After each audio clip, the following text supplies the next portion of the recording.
morning, my dear children. Good morning to all of you. So, let's begin the class. Yes. So, today we are going to learn about seed formation. In the previous class, we have learned about the parts of a flower. Hope you all remember that. Okay. Now, we are going to take this main two important parts of the flower in seed formation. Okay, the male part and the female part, androecium and gynoecium. Okay, and we told that in seed formation, and previous classes also I have told that flowers are responsible for the seed formation and fruits. Right? So how does this seed formed? So that is what we are going to learn in today's class. Okay? Yes. So there is a process called pollination. Okay? Pollination is nothing but transfer of pollen grains from anther to stigma. So this is the definition for a pollination. And as we have discussed in the previous class, that the male part consists of anther and filament. Inside the anther you can see an yellow grains called pollen grains. And in the female part, there are three parts we have discussed: stigma, style and ovary. Inside the ovary are the ovules or eggs. Okay, so these are the parts of the male part and female part. Now, the male part, that is the pollen grains, it must be transferred to the stigma. Okay, so that is the process. And what happens, how the seed formation takes place means, the male gametes means cells. Here the male gametes, pollen grains contains the male cells, male gametes. This male gametes will transfer to stigma. Okay, and through the stigma, you can see the picture of stigma over here and pollen grains over here. This pollen grains is containing male gametes.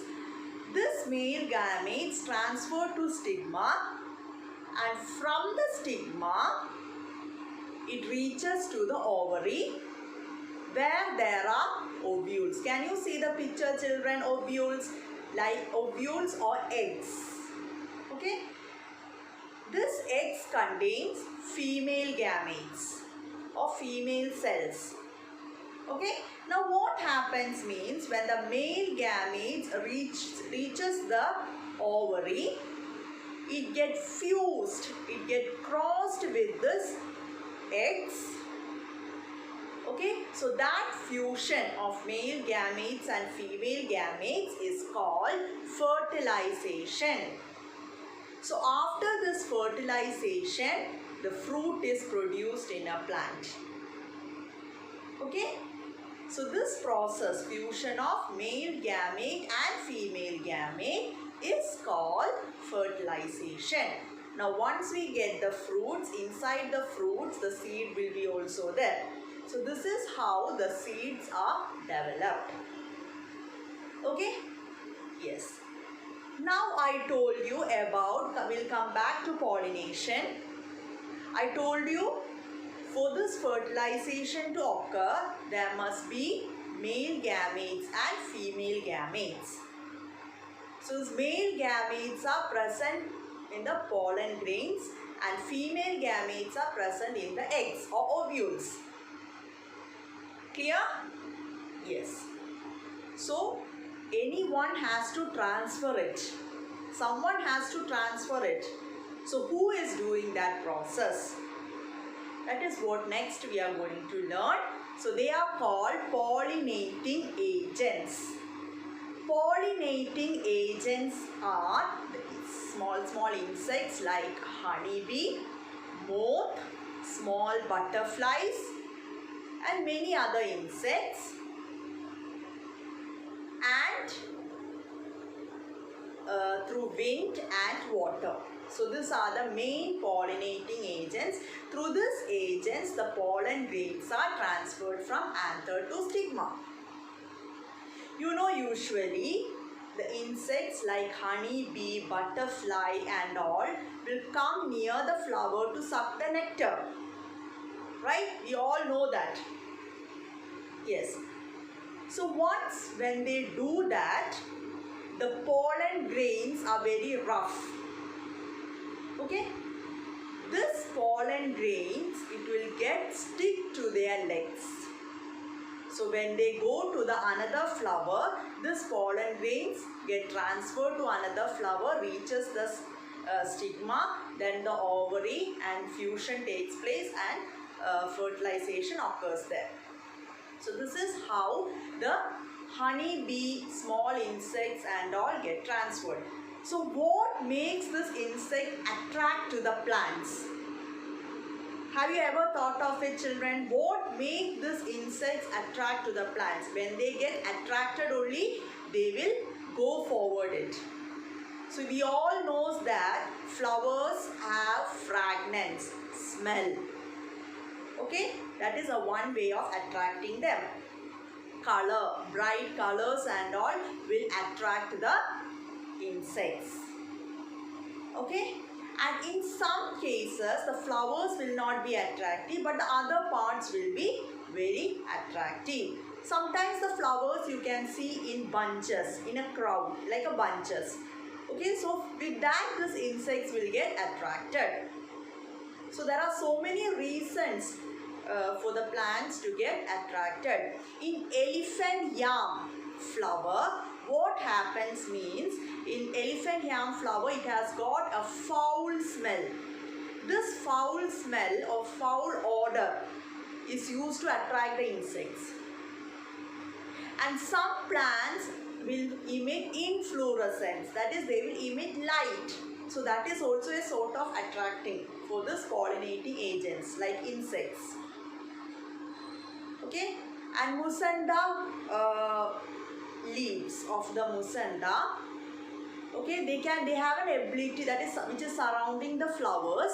Okay, you can see from the picture musanda, it is the leaves which surround the flowers. This can change color and that is a way of attracting the pollinating agents. So there are many ways to attract. The color, fragrance, then the flowers will occurring in bunches, and sometimes the smell also will attract these insects. Okay, sometimes they will produce flowers, light, inflorescence. Okay, sometimes the changing of the color also will attract the insects. So these are the various sorts of attracting these insects. And another way I have told is about through water and wind. We can see the paddy flowers. Can you see from the picture paddy flowers? What are the peculiarities of this is that they have a large number of pollen grains. These paddy flowers consist of a large number of pollen grains, and these pollen grains are light in weight, and these flowers occurs in bunches. Okay, so these are the peculiarities, and the stigma is always outward, it is projected outward. So these are the peculiarities of this flower. Okay, so what happens, since the pollen grains are light in weight, it can transfer through wind, it can be carried through wind. When the wind flows heavily, the pollen grains can transfer to another one. So flowers like paddy, wheat, maize, okay, plants like paddy, wheat, maize and all, their pollinating agent is through wind. Then I I told about water. Pepper plant. It is through water because the pollination takes place in monsoon season. Mainly in rainy season this pollination takes place, and that is also through water. Okay. So these are the different pollinating agents: insects, water, wind. Through this, pollen grains are transferred from anther to stigma, and their fusion takes place, and that process is called fertilization. Hope this is clear to you all. Next one is about artificial pollination. What is artificial pollination? That is, the pollen grains from a high quality plants, we are taking it out, we are collecting it, and we are dusting. Dusting means we are just putting it onto the stigma of another flower, okay, so that we will produce a high quality seeds and plants.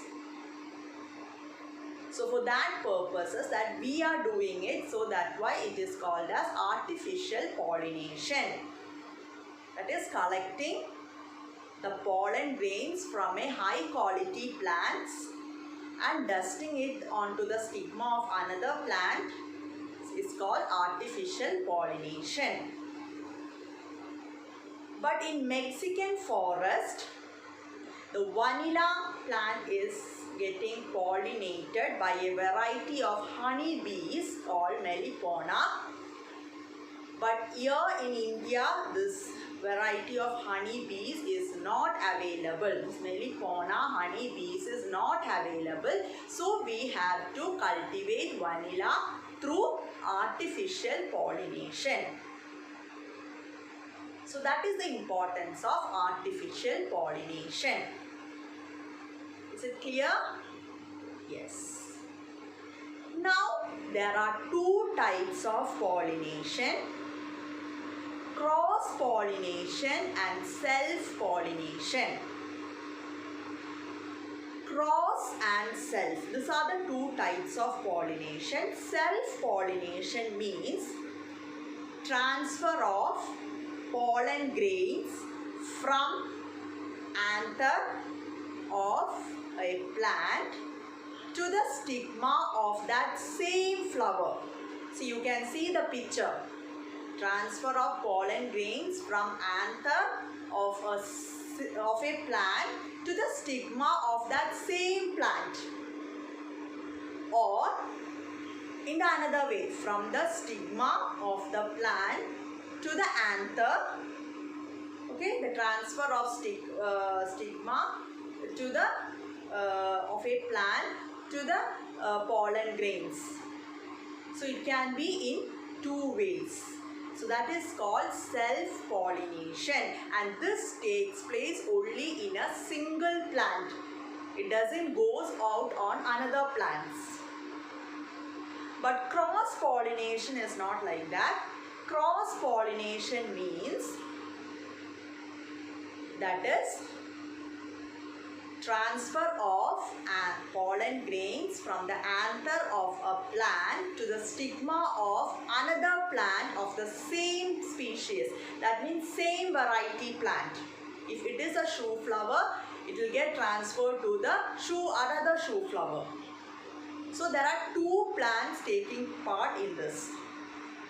So transfer of pollen grains from anther to the of a plant to a stigma of another plant of the same species is called cross pollination. This is the picture of cross pollination.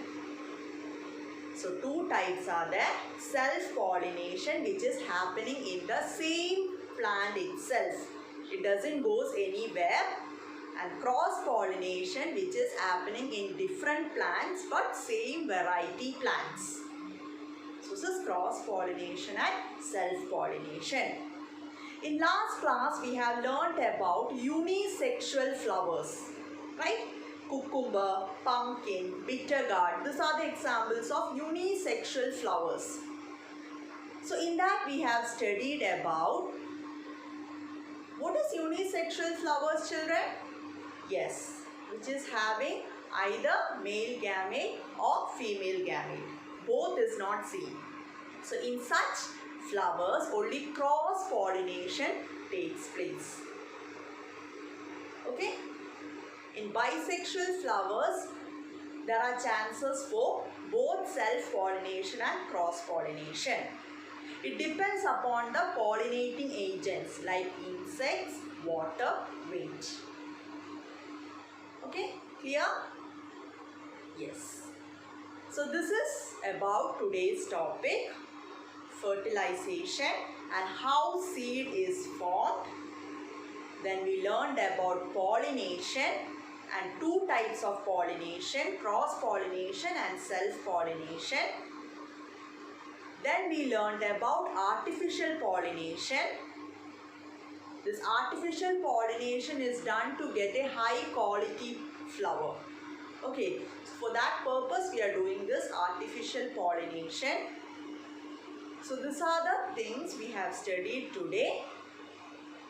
Hope you have understood this, and we also have learned about the pollinating agents and how the pollinating agents is getting attracted towards the flowers. So hope you understood this. So the next section I will take in the next class.